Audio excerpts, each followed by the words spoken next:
Study Gurukul में आपका स्वागत है। मेरा नाम तेजस्वी राज पाठक है। जैसा कि आपको पता होगा कि आपके बोर्ड एग्जाम्स की डेट डिक्लेयर कर दी गई है। उन्हीं को ध्यान में रखते हुए हम लोगों ने एक नई सीरीज की शुरुआत करी है, जिसमें आपके सभी सब्जेक्ट्स को कंप्लीट कराया जाएगा। आज हम लोग साइंस के सब्जेक्ट फिजिक्स को कंप्लीट करने वाले हैं। जैसा आपको पता होगा कि आपके साइंस एनसीईआरटी बेस्ड में 5 चैप्टर्स हैं फिजिक्स के। उन 5 चैप्टर्स में आज हम पहले चैप्टर की शुरुआत करेंगे, जिसे हम लोग लाइट रिफ्लेक्शन एंड रिफ्रैक्शन के नाम से भी जानते हैं। तो चलिए आइए देखते हैं। सबसे पहला, जैसा कि आपको स्लाइड में दिख रहा होगा, लाइट के रिलेटेड सारे कॉन्सेप्ट इसमें बताए गए हैं। सबसे पहले आपको जान लेना जरूरी है बेटा कि लाइट होती क्या है, ये कैसे ट्रेवल करती है, इसका नेचर क्या है। तो लिखा है लाइट इज इलेक्ट्रोमैग्नेटिक रेडिएशन और वेव। लाइट एक इलेक्ट्रोमैग्नेटिक वेव होती है। अभी अगली स्लाइड में हम लोग पढ़ने वाले हैं कि इलेक्ट्रोमैग्नेटिक वेव्स होती क्या है। Light is an electromagnetic wave that can be detected by human आई, जिसे ह्यूमन आई के द्वारा पहचाना जाता है। लाइट को कह रहे हैं कि ह्यूमन आई के द्वारा पहचाना जाता है। Light is a form of energy. Light एक फॉर्म है। अब प्रश्न ये बनता है कि ये एनर्जी आ कहां से रही है। तो बेटा, अनलिमिटेड एनर्जी के जो सोर्स हैं उन्हें सन कहा गया है। जैसा आपको पता होगा कि हम लोग मिल्की वे नामक आकाश गंगा में रहते हैं, गैलेक्सी कहते हैं आकाश गंगा को। उस आकाश गंगा का एक स्वयं का सोलर सिस्टम है। उस सोलर सिस्टम के जो फादर हैं उनका नाम सन है। सन हमको 2 टाइप्स की एनर्जी देते हैं। First is known as light energy and second one is known as heat energy. अगर सन ये लाइट एनर्जी अर्थ की सरफेस तक ना पहुंचाएं तो अर्थ पर अंधेरा हो जाएगा और हम लोगों को अर्थ पर मौजूद सारी चीजें दिखना बंद हो जाएंगी। दूसरा, अगर जो सन है अगर वो हीट एनर्जी ना दे तो पृथ्वी का टेम्परेचर इतना गिर जाएगा कि पृथ्वी एक ठंडे बर्फ के गोले के समान हो जाएगी और यहाँ पर जीवन यापन करना बहुत कठिन हो जाएगा। अब जब लाइट नहीं आएगी तो यहाँ पर जो पेड़ पौधे मौजूद हैं वो फोटोसिंथेसिस का प्रोसेस नहीं कर पाएंगे, जिससे वे आगे चलकर फल फूल और अनाज नहीं बना पाएंगे और हम उन्हें खा नहीं पाएंगे। तो अगर कहीं ना कहीं देखा जाए, अगर सन ना होते तो ये सोलर सिस्टम में अर्थ का कोई स्टेबिलिटी होती ही ना, यहाँ पर रह पाना नामुमकिन सा हो जाता, मुश्किल सा हो जाता। तो अब हम लोग देखने वाले हैं प्रॉपर्टीज ऑफ लाइट। लाइट की क्या क्या प्रॉपर्टीज होती हैं। तो जब से सबसे पहले हम लोगों ने यही देखा था कि जो लाइट है वो इलेक्ट्रोमैग्नेटिक वेव है और जिसे ट्रेवल करने के लिए किसी मीडियम की रिक्वायरमेंट होती नहीं है। दूसरा पॉइंट याद रखना बेटा, लाइट हमेशा स्ट्रेट लाइन में ट्रेवल करती है, सीधी रेखा में ट्रेवल करती है, सीधी रेखा में जाती है। तीसरा पॉइंट बेटा, आपको कैरेक्टरिस्टिक्स लाइट की याद रखनी है। लाइट का डुअल नेचर होता है, पहला वेव फॉर्म में और दूसरा पार्टिकल फॉर्म में। शॉर्ट सीरीज के माध्यम से अभी हम इसको कवर करेंगे। हम आपको एक एक्सपेरिमेंट दिखाएंगे जिसमें बताएंगे कि लाइट की कब वेव फॉर्म में ट्रेवल करेगी, कब पार्टिकल फॉर्म में ट्रेवल करेगी। अगला लिखा है लाइट कास्ट शैडो। अगर लाइट होती है तभी हमारी शैडो बन पाती है, जब लाइट नहीं होती है तो हमारी शैडो कास्ट नहीं होती है, हमारी शैडो नहीं बन पाती है। तो सबसे पहले ये वर्ड इलेक्ट्रोमैग्नेटिक वेव आपकी इस स्लाइड में 2-3 बार आया है। चलिए इसको समझ लेते हैं कि इलेक्ट्रोमैग्नेटिक वेव होती क्या है। तो जैसा कि आपको पता है, तो बेटा आपको उससे पहले चार्ज को समझ लेना जरूरी है। अगर हम लोग चार्ज की बात करें तो चार्ज फंडामेंटल यूनिट है एटम का। अगर चार्ज ना होता तो बेटा हमारे सराउंडिंग्स में जितनी भी चीजें मौजूद हैं वो स्टेबल होती ही ना, उनका ओरिजिनेट हो ही ना पाता, उनकी उत्पत्ति हो ही ना पाती। तो चार्ज के बिना कुछ भी चीजें इमेजिन कर पाना असंभव सा प्रतीत होता है। तो चार्ज से मिलकर बना है एटम, यानी कि एटम के अंदर बेटा क्या होते हैं, बेटा चार्ज होते हैं। चार्ज बेटा 3 टाइप्स के होते हैं। पहला आपने सुना होगा इलेक्ट्रॉन, दूसरा सुना होगा प्रोटॉन और बेटा तीसरा सुना होगा न्यूट्रॉन। इलेक्ट्रॉन पे बेटा नेगेटिव चार्ज होता है, प्रोटॉन पे बेटा पॉजिटिव चार्ज होता है और न्यूट्रॉन पे कोई चार्ज नहीं होता है, ये न्यूट्रल होता है। कैसा होता है बेटा, न्यूट्रल होता है। अब हम लोग पढ़ने वाले हैं इलेक्ट्रोमैग्नेटिक वेव। ये इलेक्ट्रोमैग्नेटिक वेव होती क्या है। तो जब बेटा चार्ज रेस्ट में रखा होता है, जब चार्ज रेस्ट में होता है, if charge is in rest, अगर चार्ज बेटा रेस्ट में होता है तो जो चार्ज रेस्ट में रखा होता है वो अपने सराउंडिंग्स में इलेक्ट्रिक फील्ड को क्रिएट करता है। ये पॉइंट आपको याद रखना है। जब कोई चार्ज रेस्ट में रखा होता है तो अपने सराउंडिंग्स में इलेक्ट्रिक फील्ड को क्रिएट करता है, और इस इलेक्ट्रिक फील्ड को बेटा ई वेक्टर की फॉर्म में हम लोग डिनोट करते हैं। किस फॉर्म में डिनोट करते हैं? ई वेक्टर की फॉर्म में। दूसरा पॉइंट आपको याद रखना है, जब चार्ज मोशन में होता है, when charge is in motion, जब चार्ज बेटा मोशन में होता है तो अपने सराउंडिंग्स में दो फील्ड्स क्रिएट करता है। पहला आएगा बेटा इलेक्ट्रिक फील्ड और दूसरा आएगा मैग्नेटिक फील्ड। जैसा कि आपने देखा इलेक्ट्रिक फील्ड को ई वेक्टर से रिप्रेजेंट करा, वैसे ही मैग्नेटिक फील्ड को बेटा बी वेक्टर से रिप्रेजेंट किया जाएगा। तो इलेक्ट्रोमैग्नेटिक वेव को पढ़ने से पहले आपको यह जान लेना जरूरी है कि चार्ज कौन कौन सी फील्ड्स को क्रिएट करता है। अगर चार्ज रेस्ट में है तो रेस्ट में रखा हुआ चार्ज अपने सराउंडिंग्स में इलेक्ट्रिक फील्ड्स को क्रिएट करेगा। अगर चार्ज मोशन में है तो चार्ज जब मोशन में होता है तो करंट फ्लो होता है, और जब करंट फ्लो होगा तो अपने सराउंडिंग्स में two types of the fields को क्रिएट करेगा। First is known as electric field and second one is known as magnetic field. इतनी बात आपको समझ में आ गई होगी। अब हम लोग सीखने वाले हैं बेटा कि इलेक्ट्रोमैग्नेटिक वेव होती क्या है। Due to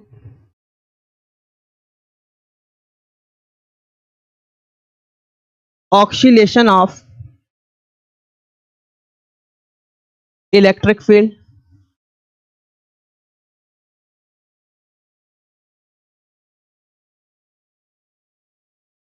and magnetic field,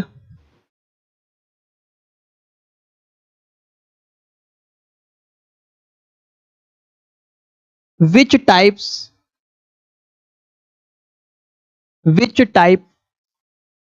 of the wave produced is known as electromagnetic wave. बेटा जैसे आपको नाम से समझ में आ रहा होगा, इलेक्ट्रो का मतलब होता है बेटा इलेक्ट्रिक फील्ड यानी ई वेक्टर। बेटा मैग्नेट का मतलब होता है मैग्नेटिक यानी बी वेक्टर। यानी इलेक्ट्रिक फील्ड और मैग्नेटिक फील्ड ये दोनों जिस टाइप की वेव्स को ओरिजिनेट करेंगी, उत्पन्न करेंगी, उन वेव्स को बेटा हम लोग क्या कहते हैं? Electromagnetic waves. ये कैसी होती हैं? ध्यान से देखिए, ये आपको दिख रहा होगा, ये three types of the axes हैं बेटा। ये एक्स एक्सेस हो गया, ये वाई एक्सेस हो गया, और ये जेड एक्सेस हो गया। यहां पर जो आपको वाई एक्सेस में फील्ड दिख रही है ये है बेटा इलेक्ट्रिक फील्ड। जो आपको जेड एक्सेस में फील्ड दिख रही होगी ये होगी मैग्नेटिक फील्ड। इन दोनों की हेल्प से, इन दोनों के ऑक्सीलेशन से जो टाइप की वेव्स ओरिजिनेट होंगी उन्हें कहेंगे इलेक्ट्रोमैग्नेटिक वेव। जैसा कि आपको डायग्राम में दिख रहा होगा, ये जो आपको वेव दिख रही है बेटा ये इलेक्ट्रोमैग्नेटिक वेव है। कौन सी वेव है बेटा? Electromagnetic wave.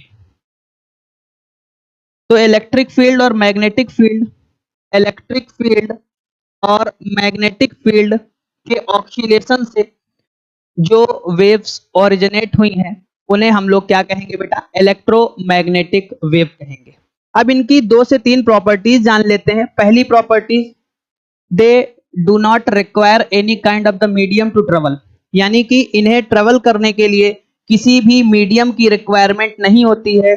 इसका मतलब ये वैक्यूम में ट्रेवल कर सकती हैं। इलेक्ट्रोमैग्नेटिक वेव वैक्यूम में ट्रेवल कर सकती हैं, और लाइट खुद एक इलेक्ट्रोमैग्नेटिक वेव है, तो यानी कि लाइट को भी ट्रेवल करने के लिए किसी मीडियम की रिक्वायरमेंट होती नहीं है। अगला पॉइंट, इलेक्ट्रोमैग्नेटिक वेव की वैक्यूम में जो स्पीड होती है वो होती है 3 इंटू 10⁸ मीटर पर सेकेंड। अगर इसे सरल भाषा में देखें तो लगभग 3 लाख किलोमीटर पर सेकेंड, यानी कि एक सेकेंड में 3 लाख किलोमीटर की डिस्टेंस को ट्रेवल करती हैं इलेक्ट्रोमैग्नेटिक वेव। तो मुझे उम्मीद है कि आपको यह समझ में आ गया होगा कि इलेक्ट्रोमैग्नेटिक वेव होती क्या है। बहुत सरल भाषा में एक बार रिकॉल कर लेते हैं, रिवाइज कर लेते हैं। इलेक्ट्रोमैग्नेटिक वेव इलेक्ट्रिक फील्ड और मैग्नेटिक फील्ड की ऑक्सीलेशन से ओरिजिनेट होती है। इलेक्ट्रिक फील्ड को हम लोगों ने ई वेक्टर और मैग्नेटिक फील्ड को हम लोगों ने बी वेक्टर से रिप्रेजेंट करा। ये इलेक्ट्रिक फील्ड क्या होती है? तो जब कोई चार्ज बेटा रेस्ट में रखा होता है तो अपने सराउंडिंग्स में जिन फील्ड्स को क्रिएट कर लेता है उन्हें इलेक्ट्रिक फील्ड कहते हैं। जब कोई चार्ज मोशन में होता है तो अपने सराउंडिंग्स में two types of the fields को क्रिएट करता है। First is known as electric field and second one is known as magnetic field. Electric field और मैग्नेटिक फील्ड के ऑक्सीलेशन से which types of the waves originate is known as electromagnetic waves. नाम से ही समझ में आ रहा होगा, इलेक्ट्रो प्लस मैग्नेटिक। और बेटा हमने देखा प्रॉपर्टीज इलेक्ट्रोमैग्नेटिक वेव की, तो इलेक्ट्रोमैग्नेटिक वेव को ट्रेवल करने के लिए मीडियम की रिक्वायरमेंट बिल्कुल नहीं होती है। इसका मतलब ये वैक्यूम में ट्रेवल कर सकती हैं और वैक्यूम में इनकी जो स्पीड होती है 3 × 10⁸ मीटर पर सेकेंड, यानी कि 3 लाख किलोमीटर पर सेकेंड होती है। चलिए, उम्मीद करते हैं आपको बहुत आसान भाषा में समझ में आ गया होगा। आगे देखते हैं। हम लोग लाइट को पढ़ रहे थे और लाइट एक इलेक्ट्रोमैग्नेटिक वेव था, तो मुझे लगा कि आपको इलेक्ट्रोमैग्नेटिक वेव के विषय में बताना जरूरी होगा, क्योंकि कई बार ये टर्म आएगा और आप भ्रम में ना रहें, आपको किसी प्रकार की कंफ्यूजन ना हो, इस वजह से इसे बता दिया गया। अब देखते हैं speed of light maximum in vacuum. जो स्पीड ऑफ लाइट होती है वो सबसे ज्यादा वैक्यूम में होती है। वैसे जो स्पीड ऑफ लाइट है अलग अलग मीडियम में अलग अलग होती है, लेकिन वैक्यूम में सबसे ज्यादा होती है। वो होती है बेटा 3 × 10⁸ मीटर पर सेकेंड, यानी 3 लाख किलोमीटर पर सेकेंड। जो सन से लाइट निकलती है उसकी अगर स्पीड की बात करें बेटा, तो एक सेकेंड में 3 लाख किलोमीटर की डिस्टेंस को ट्रेवल करती है, और फिर भी अर्थ की सरफेस पे आने में 8 मिनट 16 सेकेंड का समय लेती है, क्योंकि जो सन है वो अर्थ से बहुत ज्यादा दूर है, लगभग 15 करोड़ किलोमीटर दूर है बेटा। ये अगर हम देख लें, ये सन है और बेटा ये अर्थ है। सन और अर्थ के बीच की डिस्टेंस 15 करोड़ किलोमीटर है बेटा। जो सन से रेज निकलेंगी लाइट की, उनको अर्थ की सरफेस पर आने में 8 मिनट 16 सेकेंड्स का समय लेता है। और जो स्पीड ऑफ लाइट होती है बेटा वो 3 × 10⁸ मीटर पर सेकेंड, यानी कि 3 लाख किलोमीटर पर सेकेंड की रफ्तार से चलती है, स्पीड से चलती है, तब भी अर्थ की सरफेस पे आने में इनको बेटा 8 मिनट एंड 16 सेकेंड का समय लग जाता है। तो आप अंदाजा लगा सकते हैं कि सन अर्थ से कितना दूर है। इतना दूर होने के बावजूद भी जब यहाँ उत्तर भारत में मई जून के महीने में सूर्य भगवान ट्रॉपिक ऑफ कैंसर पर होते हैं, तब यहाँ कड़कड़ा कर गर्मी पड़ती है। सोच कर देखिए, जो आदमी हमसे, जो तारा हमसे यहाँ से करोड़ों किलोमीटर दूर बैठा है, उसका प्रभाव यहाँ पर कितना पड़ रहा है। चलिए आइए आगे देखते हैं बेटा। तो हम उम्मीद है आपको ये बात समझ में आ गई होगी। स्पीड ऑफ लाइट मैक्सिमम होती है वैक्यूम में और उसकी स्पीड होती है 3 × 10⁸ मीटर पर सेकेंड। अगला है when light falls on a surface following may happen. जब लाइट की रे किसी सरफेस पर गिरती है, डाली जाती है, स्ट्राइक कराई जाती है, तो क्या क्या चीजें होती हैं। When a beam of light travelling through a medium. Beam of light का मतलब बेटा ray of light travelling through a medium is incident. जो लाइट की रे, जो लाइट की बीम को किसी सरफेस पर भेजा जाता है, उसे बेटा उस रे को इंसिडेंट रे कहते हैं। क्या कहते हैं? Incident ray. Incident on any other surface, these 3 situations can arise. ये 3 सिचुएशंस हो सकती हैं बेटा। कौन कौन सी 3 सिचुएशंस हो सकती हैं? सबसे पहला है रिफ्लेक्शन, दूसरा है बेटा refraction and third one is absorption. ये आपने दो तो आपके चैप्टर से रिलेटेड है। ये एब्जॉर्प्शन क्या होता है? एब्जॉर्प्शन एब्जॉर्ब से मिलकर बना है, यानी कि अगर किसी सरफेस पे हम लाइट की रे को भेजेंगे तो वो सरफेस लाइट की रे को एब्जॉर्ब कर लेगा। फॉर एग्जाम्पल, आपको अर्थ पता है और आपको मून के बारे में भी पता है। जब सन की रेज बेटा मून पर जाती हैं, तो मून सन की रेस का 93% पार्ट को एब्जॉर्ब कर लेता है। कितने परसेंट पार्ट को बेटा? 93% पार्ट को एब्जॉर्ब कर लेता है एंड 7% पार्ट को रिफ्लेक्ट कर देता है, दोबारा भेज देता है, यही कारण है कि मून हमको चमकता हुआ दिखाई देता है, उसकी खुद की कोई भी लाइट होती नहीं है। वो सन से मिलने वाली लाइट का 93% पार्ट को एब्जॉर्व कर लेता है और 7% पार्ट को रिफ्लेक्ट कर देता है। तो ये तीन फिनोमिना थे लाइट के। whenever a ray of light, a beam of light has been strike on the surface, these following three incident happen. First is known as reflection, second one is known as refraction, and third one is known as absorption. Absorption कहीं कहीं सही होता है, कहीं कहीं गलत होता है। अभी उस पर भी चर्चा करेंगे, कहां पर एब्जॉर्प्शन सही होता है और कहां पर ये गलत होता है। चलिए सबसे पहले फिनोमिना को पढ़ते हैं। रिफ्लेक्शन होता क्या है? तो जैसा कि आपको लिखा दिख रहा होगा, reflection of light, a part of light on striking the surface is sent back in the original medium. It is called the reflection of light. जब लाइट की एक रे, एक बीम को किसी पॉलिश्ड सरफेस पर स्ट्राइक कराया जाता है, तो लाइट की रे जिस मीडियम से आई है उसी मीडियम में लौट जाती है, रिटर्न बैक हो जाती है। लाइट के इस फिनोमिना को रिफ्लेक्शन ऑफ द लाइट कहते हैं। देखिए बेटा, जैसा ये पॉलिश्ड सरफेस आपको दिख रहा होगा, ये सरफेस है जिसका अपोजिट साइड पॉलिश किया गया है। अब एक क्वेश्चन और बनता है, ये पॉलिश किस मटेरियल से की जाती है? तो बेटा आयरन ऑक्साइड। किससे की जाती है बेटा? आयरन ऑक्साइड से पॉलिश कर सकते हैं हम, लेड ऑक्साइड से पॉलिश कर सकते हैं, लेड ऑक्साइड से पॉलिश कर सकते हैं बेटा। इसके बाद ब्लैक पेंट से हम लोग पॉलिश कर सकते हैं। इसके बाद बेटा सिल्वर से भी पॉलिश कर सकते हैं। ये 3 से 4 चीजों से आप किसी भी सरफेस की अपोजिट साइड में पॉलिश कर दें तो वो रिफ्लेक्शन का काम करने लगती है। तो ये जैसे आपको दिख रहा होगा, ये एक सरफेस है, इसे हमने ए डैश के नाम से रिप्रेजेंट कर दिया है और इसके अपोजिट साइड को हम लोगों ने पॉलिश कर दिया है। जब एक लाइट की रे को हमने इस सरफेस पर स्ट्राइक कराया तो ये लाइट की रे इस सरफेस से टकराकर अपने सेम मीडियम में रिटर्न बैक हो गई और लाइट के इसी फिनोमिना को हम लोगों ने रिफ्लेक्शन ऑफ द लाइट बेटा। अगला देखते हैं बेटा, रिफ्रैक्शन ऑफ द लाइट। क्या होता है refraction of the light? A part of light on striking the surface gets transmitted through it. It is called the reflection of light.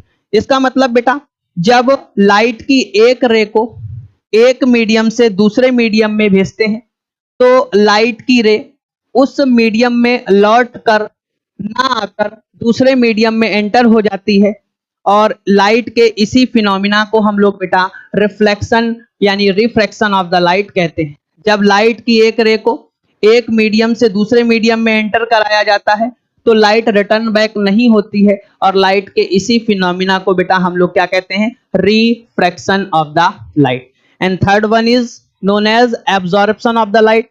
जब light की रे किसी सरफेस पर स्ट्राइक कराई जाती है तो सरफेस लाइट को एब्जॉर्ब कर लेता है और लाइट के एब्जॉर्ब करने के इस फिनोमिना को एब्जॉर्प्शन ऑफ द लाइट कहते हैं। अगला है बेटा रिफ्लेक्शन। अब हम लोग डिटेल में रिफ्लेक्शन को पढ़ने वाले हैं कि रिफ्लेक्शन में क्या क्या प्रॉपर्टीज आएंगी, उनसे रिलेटेड सभी कॉन्सेप्ट को अब हम लोग डिटेल में पढ़ने वाले हैं।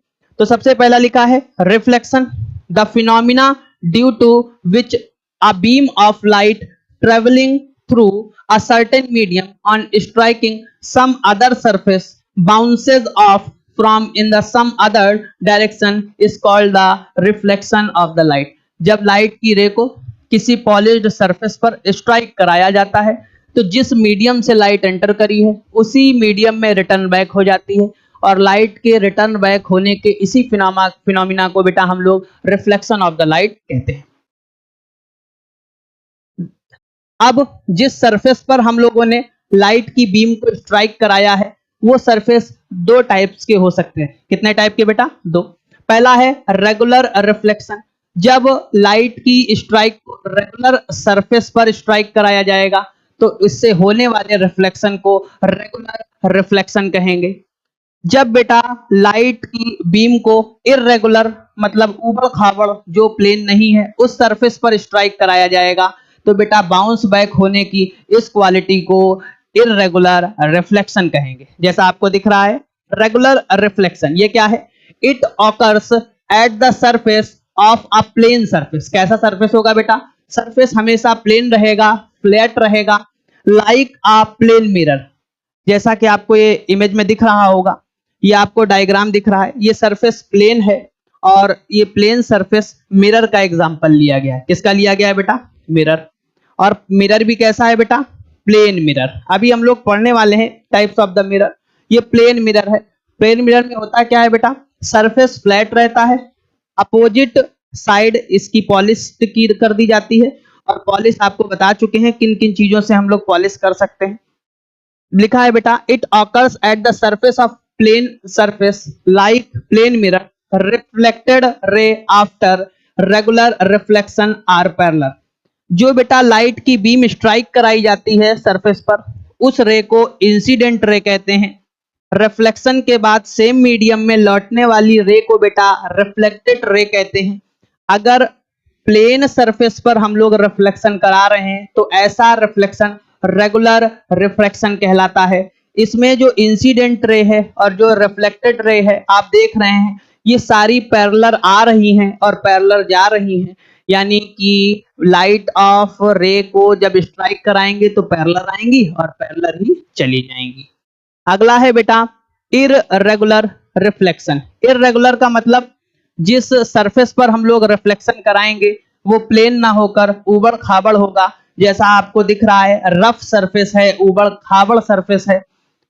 When reflected rays are not parallel to each other, जब रिफ्लेक्टेड रे का मतलब हम आपको बता चुके हैं, जब किसी प्लेन सरफेस पर लाइट की रे को स्ट्राइक करा रहे थे तो सेम मीडियम में लौट रही थी। आने वाली रे को इंसिडेंट रे कहा था और जाने वाली रे को रिफ्लेक्टेड रे कहा था।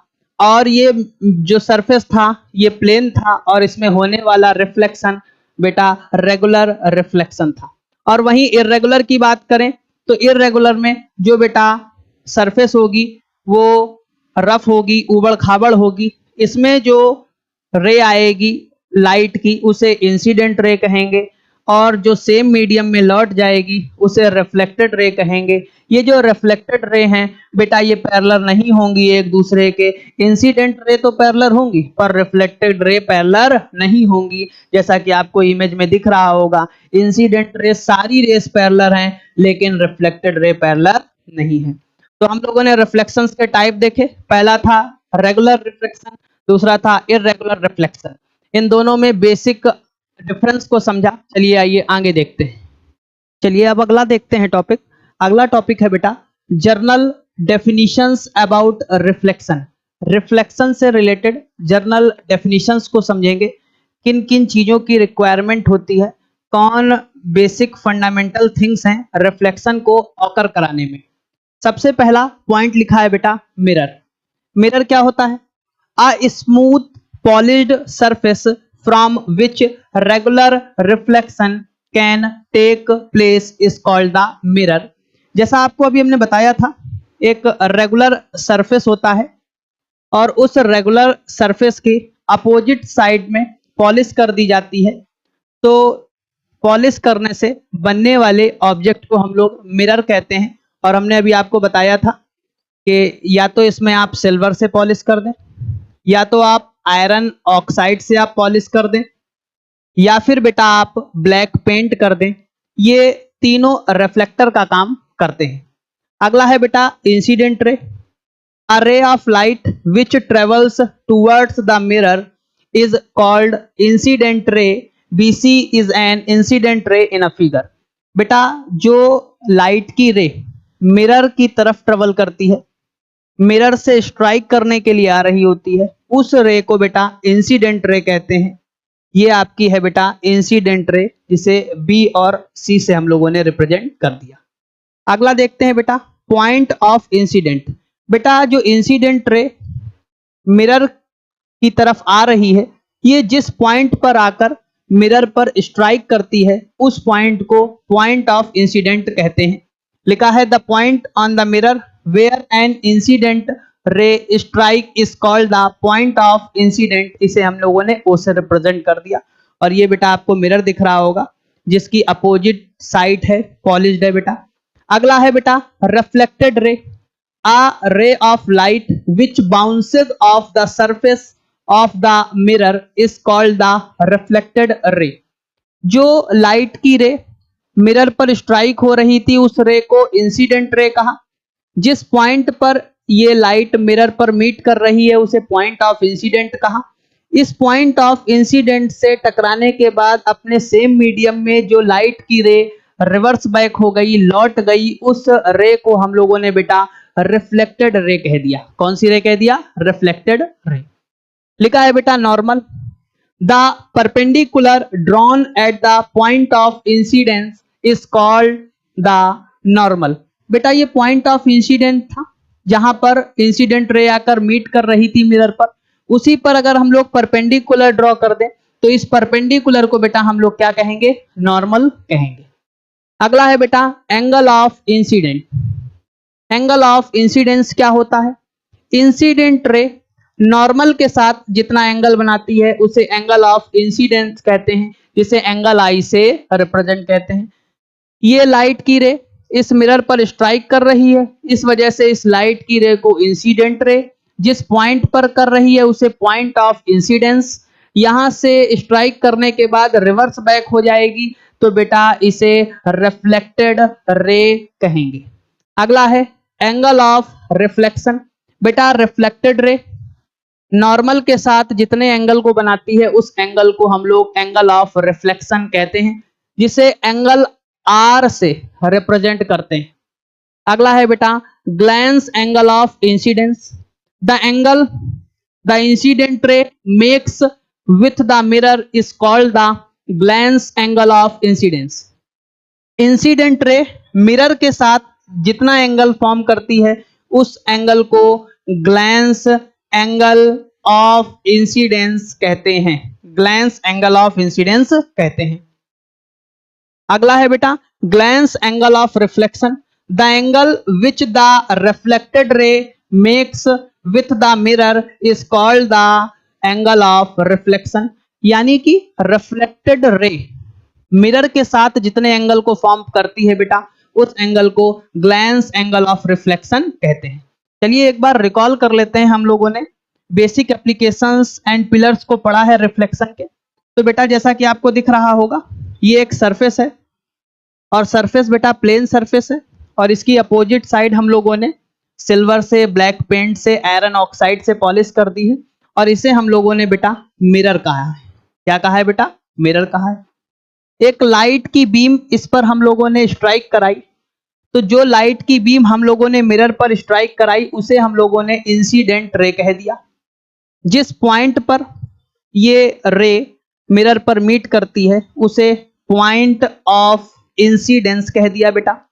मीट करने के बाद ये सेम मीडियम में रिवर्स बैक हो जाती है, तो जो लाइट की रे रिवर्स बैक हो गई है उसे बेटा हम लोगों ने रिफ्लेक्टेड रे कह दिया।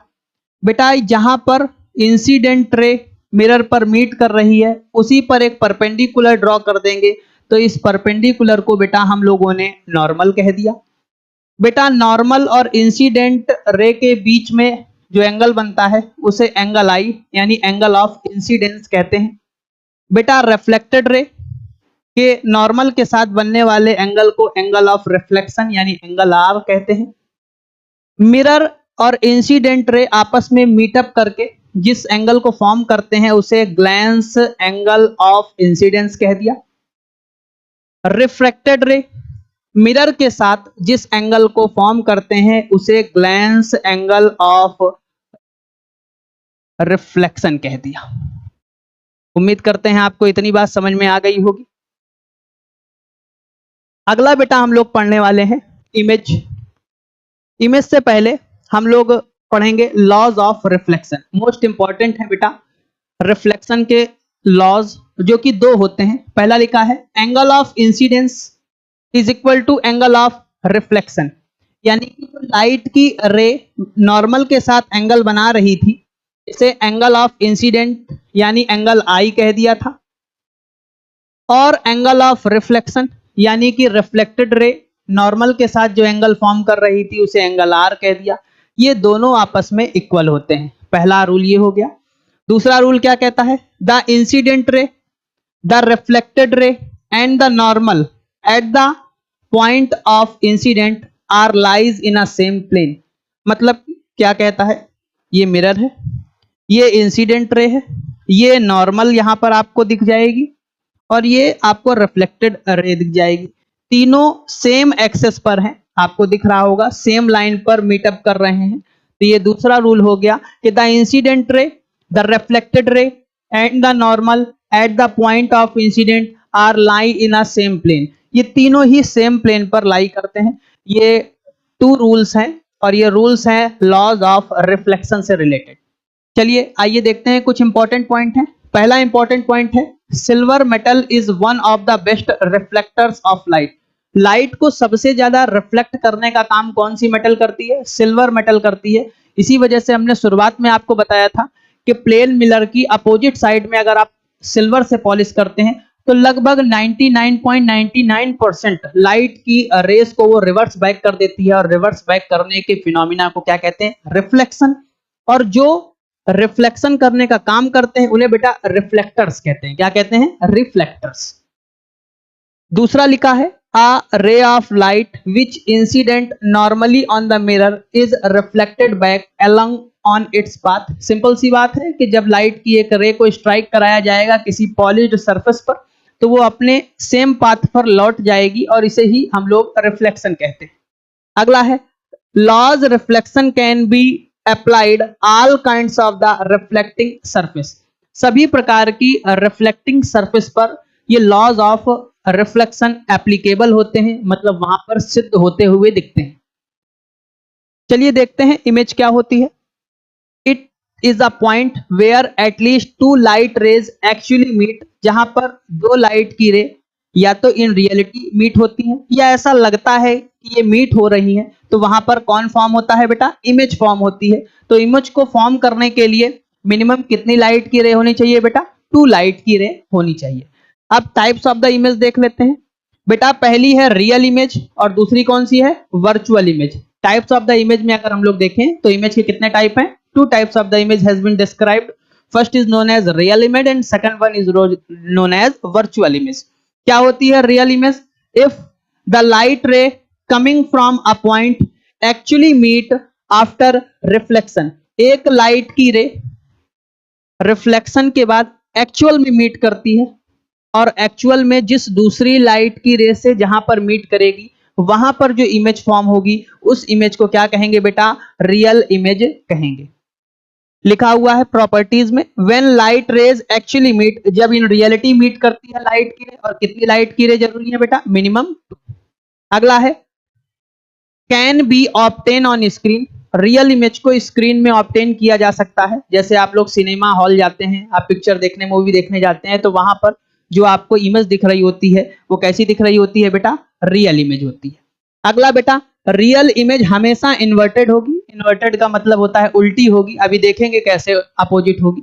अगला है, image formed on cinema screen. जैसा कि अभी हमने बताया था, इन्हें स्क्रीन में ऑब्टेन किया जा सकता है, जैसे आप मूवी वूवी देखने जाते हैं।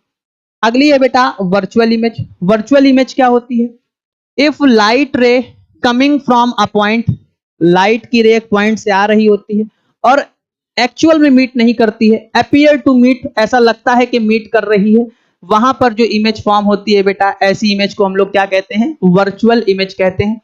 if the light ray coming from a point after reflection does not meet actually but appear to meet at another point, then image formed is called a virtual image। formed when light rays appear to meet, properties में in reality meet नहीं करेंगी, ऐसा लगेगा कि meet कर रही हैं। दूसरा है, cannot be obtained on screen, इन्हें स्क्रीन में obtain यानी देखा नहीं जा सकता है। अगला है, erect होगी। इरेक्ट का मतलब सीधी होगी। अगला है, image formed by plane mirror और कॉन्वेक्स मिरर। तो जितनी भी बेटा प्लेन मिरर और कॉन्वेक्स मिरर के साथ जितनी भी इमेज फॉर्म की जाती हैं वो कैसी होती हैं बेटा, वर्चुअल इमेज होती हैं। ऐसी इमेज होंगी वर्चुअल इमेज। अब हम लोग देखने वाले हैं बेटा मिरर। मिरर क्या होता है? तो लिखा है mirror is a polished surface which reflects almost light of the incident on it. जो इंसिडेंट रे मिरर पर आकर स्ट्राइक करती है, most of the light approximately 99% light को वो सेम मीडियम में रिटर्न बैक कर देता है। Mirrors are two types. Mirror बेटा दो टाइप के होते हैं। पहला मिरर है प्लेन मिरर और दूसरा मिरर है स्फेरिकल मिरर। तो अब हम लोग पहले मिरर को पढ़ने वाले हैं, plane mirror. If reflecting surface of a mirror is plane. Reflecting surface मतलब जो लाइट की रे आ रही है, तो जिस सरफेस पर स्ट्राइक कर रही है अगर वो प्लेन है, स्ट्रेट है, तो ऐसे मिरर को बेटा हम लोग क्या कहेंगे? Plane mirror. Then the mirror is called the plane mirror.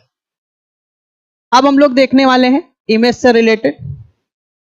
Image formed by a plane mirror has following properties.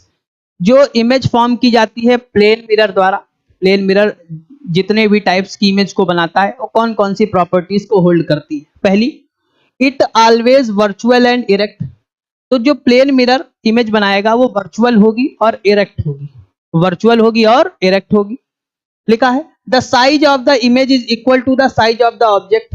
आप प्लेन मिरर के सामने जितना साइज लेकर खड़े होंगे उतना की ही इमेज आपको बनती दिखेगी। ऐसा नहीं है कि आप 40 किलो के हैं और आपकी हाइट 5 फुट 2 इंच है और आप मिरर के सामने खड़े हुए तो आप 5 फुट 8 इंच के हो गए, ऐसा तो नहीं होता है ना। तो जितनी आपकी हाइट होती है उतनी ही प्लेन मिरर में आपको इमेज दिखती है। अगला है the distance between the image and the mirror is equal to the distance between the object and the mirror. Mirror से आप जितनी डिस्टेंस पर खड़े होंगे उतनी ही डिस्टेंस पर मिरर से, मिरर के अंदर आपकी इमेज फॉर्म होगी, यानी दोनों की डिस्टेंस क्या होगी बेटा? बराबर होगी। अगला है the image is laterally inverted, example left seems to be right. Laterally inverted का मतलब जब आप मिरर और प्लेन मिरर के सामने खड़े होंगे तो अगर आपने अपने राइट हैंड को उठाया हुआ है ऐसे करके, तो जब आप मिरर में अपनी इमेज को देखेंगे तो ध्यान से देखिएगा वहां पर आपको लेफ्ट हैंड उठता हुआ दिखेगा। तो जस्ट अपोजिट होता है, आप राइट साइड को कॉम्ब करेंगे, बाल काढ़ेंगे, तो बेटा आपको मिरर में वो लेफ्ट साइड दिखेगा। आप ध्यान से देखिएगा, ये चीजें आप महसूस करिएगा तो आपको समझ में आएगा। अगला है application of lateral inversion. Lateral का मतलब अपोजिट। आपने देखा होगा पीछे से एम्बुलेंस आ रही है और एम्बुलेंस में कई बार एम्बुलेंस जो वर्ड होते हैं वो उल्टे लिखे होते हैं। वो इसी वजह से उल्टे लिखे होते हैं ताकि जब आप उनको प्लेन मिरर में देखें तो वो ऑटोमेटिक सीधे हो जाएं, क्योंकि इधर आप लेफ्ट उठा रहे थे तो उधर राइट दिख रहा था, राइट हैंड को रेस कर रहे थे तो लेफ्ट दिख रहा था, तो जस्ट अपोजिट हो रहा था। तो जब हम अपोजिट यानी उल्टे लिखे हुए अक्षर को देखेंगे प्लेन मिरर में तो कैसे दिखेंगे? सीधे दिखेंगे।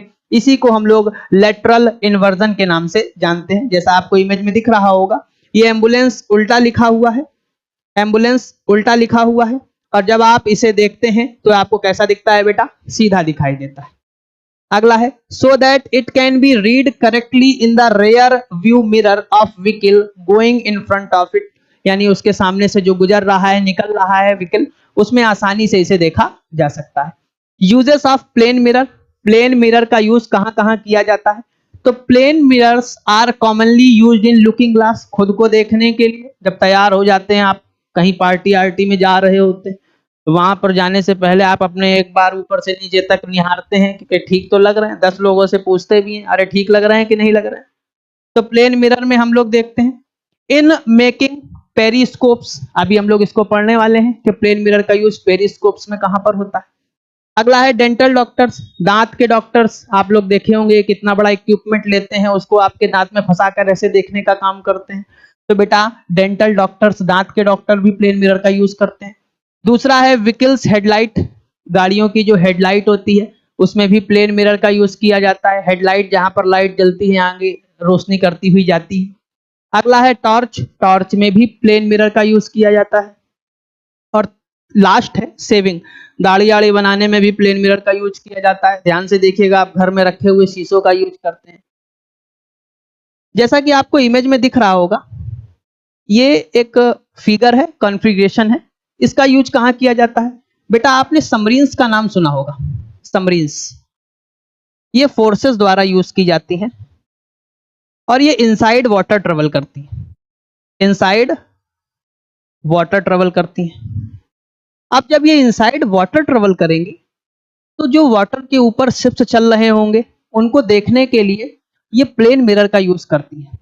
एक ऐसे इक्विपमेंट को बना दिया जाता है, इसमें 2 प्लेन मिरर का यूज किया जाता है। अब सबमरीन तो अंदर है ना, अब पानी के अंदर देखेंगे तो पानी के अंदर की चीज थोड़ी ना देखनी है। पानी के ऊपर कौन-कौन से जहाज चल रहे हैं, कहीं दुश्मन बगल में घेरे हुए तो नहीं है हमको।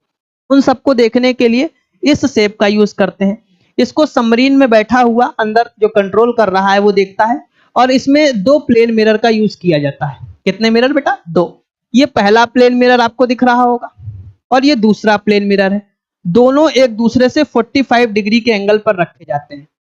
जब लाइट की रे यहाँ पर आती है, ऐसे स्ट्राइक करती है इस प्लेन मिरर पर, तो यहाँ पर इमेज को फॉर्म करती है। यहाँ से स्ट्राइक करने के बाद ये लाइट की रे नीचे आती है और यहाँ पर स्ट्राइक करती है और यहाँ पर बैठा हुआ आदमी यहाँ पर बनने वाली इमेज को आसानी से देख लेता है। इसी वजह से हमने अभी आपसे कहा था कि पेरिस्कोप्स में हम लोग देखेंगे कि कैसे सबमरीन्स के अंदर बैठा हुआ आदमी वाटर के सरफेस पर जितनी भी चीजें ट्रेवल कर रही हैं उन चीजों को आसानी से देख पाता है। तो उसमें हेल्प लेता है बेटा प्लेन मिरर की। 2 प्लेन मिरर होते हैं, एक दूसरे से 45 डिग्री के एंगल पर रखे जाते हैं। लाइट की रे जब प्लेन मिरर से स्ट्राइक करती है तो टकराने के बाद दूसरे प्लेन मिरर पर जाती है और दूसरे प्लेन मिरर पर जो इमेज फॉर्म होती है वो सबमरीन में बैठा हुआ सोल्जर आसानी से देख लेता है कि सरफेस पर कितनी चीजें ट्रेवल कर रही हैं। चलिए आगे देखते हैं। प्रूवमेंट अब हम लोग देखेंगे। ये कौन सी प्रूवमेंट है? ये वही प्रूवमेंट है कि जब आप प्लेन मिरर के सामने खड़े होंगे, तो जब प्लेन मिरर के सामने खड़े होंगे तो जो आपकी इमेज है वो सेम डिस्टेंस पर बनेगी। चलिए देखते हैं क्या है बेटा। जैसा आपको दिख रहा होगा ये जो आपको इमेज बनाई गई है ये बेटा मिरर की है। किसकी इमेज है? मिरर की है। यहाँ पर एक ऑब्जेक्ट खड़ा हुआ है, ये ऑब्जेक्ट है बेटा, ये ऑब्जेक्ट खड़ा हुआ है और ये जो रे भेजी गई है ये बेटा इंसिडेंट रे है। इंसिडेंट रे, जब इंसिडेंट रे गई बेटा तो टकराकर रिवर्स बैक हो गई सेम मीडियम में, जितने एंगल से गई उतने एंगल से आई। दूसरा है बेटा, ध्यान से देखिएगा, एक दूसरी इंसिडेंट रे हम लोगों ने भेजी तो ये जिस पॉइंट से टकराई उस पॉइंट से टकराकर दोबारा रिवर्स बैक हो गई। तो टकराने के बाद जब रिवर्स बैक हो गई तो इसे हम लोगों ने क्या कह दिया बेटा? Reflected ray. इस मिरर के जस्ट अपोजिट डायरेक्शन में आप देखते होंगे अपनी जो इमेज है वो इमेज मिरर के अंदर बनती है। तो ये मिरर था, मिरर के अंदर इमेज बन रही है। हमको प्रूव करना है जो ये ऑब्जेक्ट की डिस्टेंस है मिरर से, ऑब्जेक्ट की डिस्टेंस मिरर से, इसे बेटा हम लोग यू कह दे रहे हैं। और बेटा ऑब्जेक्ट की डिस्टेंस मिरर से यू कह दी और ऑब्जेक्ट की डिस्टेंस को हम लोगों ने मिरर से यू कह दिया और वहीं पर इमेज की डिस्टेंस को मिरर से हम लोगों ने क्या कह दिया? वी कह दिया। तो हमको इसी चीज को प्रूव करना है। तो चलिए देखते हैं कैसे प्रूव होती है। सबसे पहले आप देखिए, इसे हम कह देते हैं ए, इसे बी कह देते हैं और इसे ओ कह देते हैं।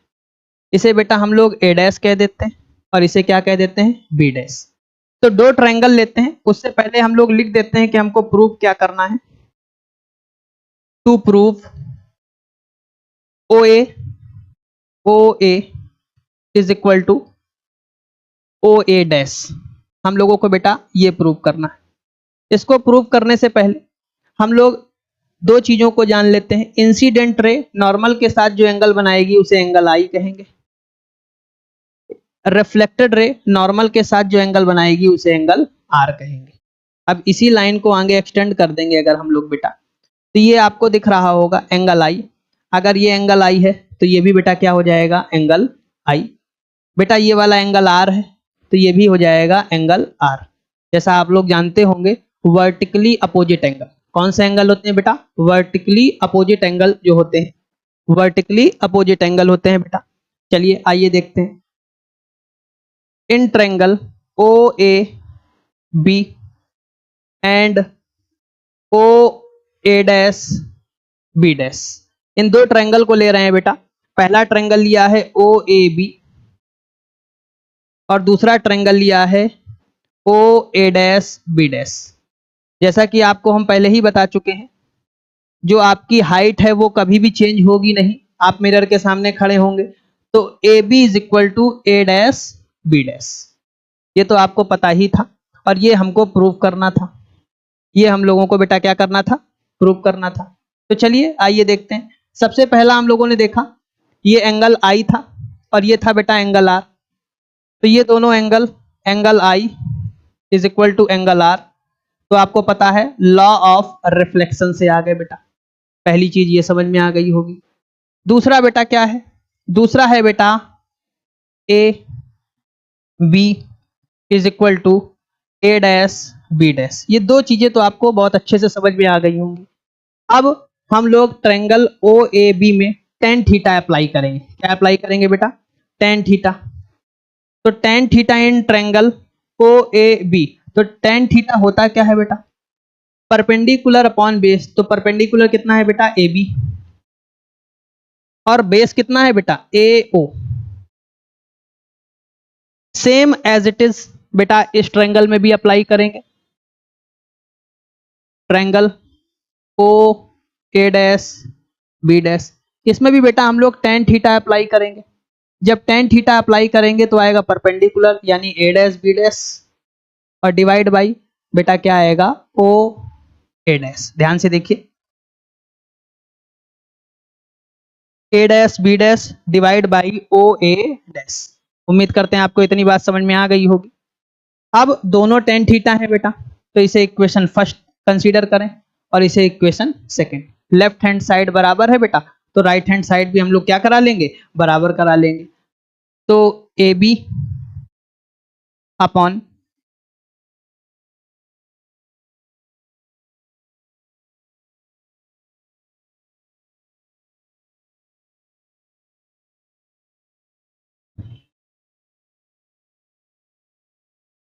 ए O is equal to A dash B dash upon O A dash. आपको पता है कि जो ए बी है उसी को बेटा हम लोग ए डैश बी डैश भी कह सकते हैं। तो ए बी की जगह बेटा हम लोगों ने लिख दिया A dash B dash divide by A O is equal to A dash B dash upon O A dash. ये दोनों बेटा कैंसिल आउट हो गए, आ गया O A is equal to O A dash. यानी कि जो ओ ए है, ओ ए मतलब बेटा मिरर से लेकर ऑब्जेक्ट की डिस्टेंस ओ ए, और बेटा मिरर से लेकर इमेज की डिस्टेंस ओ ए डैश, इसी को हमको प्रूव करना था। इसका मतलब हम दो चीज सीख चुके हैं। प्लेन मिरर के सामने अगर हम खड़े होंगे तो बेटा हम जितने डिस्टेंस पर खड़े होंगे उतने ही डिस्टेंस के इमेज हमको बनेगी मिरर के अंदर। दूसरा, height of the image is equal to height of the object. बस एक चीज हो जाएगी, अगर हम प्लेन मिरर में इधर राइट हैंड रेस करेंगे तो प्लेन मिरर में हमको कैसा रेंज उठता दिखेगा? लेफ्ट हैंड रेज होता दिखेगा। चलिए आगे देखते हैं बेटा। आगे है formula for number of the image formed in two plane mirrors. Simple सी बात है, अगर हम कह दें कि n इमेज फॉर्म होंगी तो फॉर्मूला आ जाएगा 360 डिवाइड बाई थीटा माइनस 1। आप जब नाई की दुकान में, बार्बर की दुकान में बाल कटाने जाते हैं तो आप देखते होंगे दो शीशे थोड़े एंगल पर झुके हुए लगे होते हैं, दोनों एक दूसरे के अपोजिट होते हैं। तो आइए चलिए सीखते हैं। अगर उन शीशों को, फॉर एग्जांपल ये दो शीशे हैं, इन दोनों शीशों को हम लोगों ने 60 डिग्री पर इंक्लाइन कर दिया, मतलब 60 डिग्री पर झुकाकर लगा दिया। तो यहाँ पर थीटा की वैल्यू बेटा कितनी हो जाएगी? 60, यानी कि 360 डिवाइड बाई 60 माइनस का 1। बेटा ये कैंसिल आउट हो गया, तो बेटा n का मतलब 5 आया, मतलब नंबर ऑफ द इमेज कितनी बनने वाली है? 5। अगर हम दोनों मिरर्स को थीटा एंगल यानी 60 एंगल पर इंक्लाइन कर दें, अगर इन्हीं मिरर्स को एक दूसरा एग्जांपल देख लेते हैं, हम लोग 90 डिग्री पर इंक्लाइन कर दें, 90 डिग्री पर इंक्लाइन कर दें, 90 डिग्री पर लगा दें, तो फॉर्मूला क्या होता है बेटा? n is equal to 360 minus 360 divide by theta minus 1। तो बेटा ये कैंसिल आउट हो गया, 9 4 जा 36, 4 माइनस 3 यानी कि 3 बेटा, यानी कि number of the image formed by plane mirrors when inclined with the theta angle is equal to 3। तो ये बेटा फॉर्मूला था। अगला देखते हैं हम लोग स्फेरिकल मिरर। स्फेरिकल मिरर क्या होता है बेटा? If the reflecting surface of the mirror is curved, कैसा होगा बेटा? कर्व्ड होगा। अभी तक हम लोगों ने प्लेन पढ़ा था। इनवर्ड्स और आउटवर्ड्स, कर्व का मतलब मुड़ा होगा, या तो इनवर्ड मुड़ा होगा या तो आउटवर्ड मुड़ा होगा। Then the mirror is called the spherical mirror. फिर जो मिरर फॉर्म होता है बेटा उस मिरर को क्या कहते हैं? Spherical mirror. स्फेरिकल मिरर कितने टाइप्स के होते हैं बेटा? 2 टाइप्स के होते हैं। पहला होता है कॉनकेव, कॉनकेव का दूसरा नाम है कन्वर्जेंट मिरर। दूसरा है बेटा कॉन्वेक्स मिरर, कॉन्वेक्स का दूसरा नाम है डाइवर्जेंट मिरर। ये जो मिरर्स हैं और इनसे रिलेटेड सभी प्रकार के कॉन्सेप्ट को हम लोग अगली क्लास में कंटिन्यू करेंगे। मुझे उम्मीद है कि आपको ये वीडियो समझ में आया होगा। अगर आपका कोई भी डाउट है तो कमेंट सेक्शन में ज़रूर बताएं। हाँ, थोड़ा वीडियो आपका एक्सटेंड हो रहा है, लंबा हो रहा है, लेकिन हाँ, आपके सारे कॉन्सेप्ट क्लियर हो रहे होंगे। अगर नहीं हो रहे हैं तो किसी भी प्रकार का अगर डाउट है तो आप कमेंट सेक्शन में ज़रूर पूछेंगे। अगली क्लास में फिर से मुलाकात होगी, तब तक के लिए धन्यवाद।